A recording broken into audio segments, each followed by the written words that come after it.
As user poster, if you're getting a message on your FX30 that says there is no media inserted in slot 1, there is no update file in the media, or the file is damaged, the reason's probably in the file name that the Mac's using. And the reason why you're running into the problem is because we're doing 2 updates at once.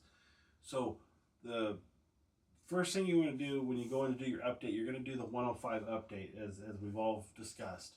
When you click download on this update, the computer is going to go and download it. And I will see we get a little download progress bar.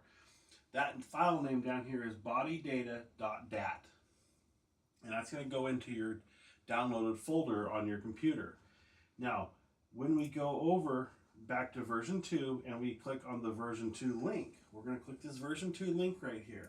When we click this link and click download, and we're going to scroll down, download the button, you'll see that our body data _1.dat is now there.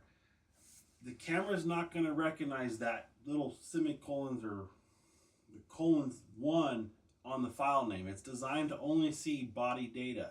If it doesn't see that, you're going to get that message. So the best thing to do is, after you're done doing the 105 update, go into, let's see, this is still downloading, but go into your Finder, go to your downloads folder, and you see I've got these 2 files that are still coming in.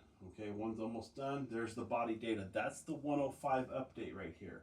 This body data is the 105 update. We're going to download that onto our SD card, put it in the camera, do that update. Then you're going to, once the camera's done and reset, format that card blank, put it back into the laptop or plug the camera back in, and then you're going to delete this file, move that to the trash. This last one's coming in. Now it's still already tagged as that number 1. Now you may be able to rename it at this point and just get rid of this 1 and put bodydata.dat. I would just say it's not worth the risk. I would delete it, move it to the trash, go back in, download version 2 again, and let it download, and you'll see it's coming in as bodydata again .dat. So that's the solution if you're running into that message after doing the 105 update and it's not doing the version 2. Definitely check to make sure your file name's right. I would delete all the data, go in and re-download your version 2 because you've already got 105 on there, and you should be all set. Good luck, guys. Any other questions, just hit me up. Thanks.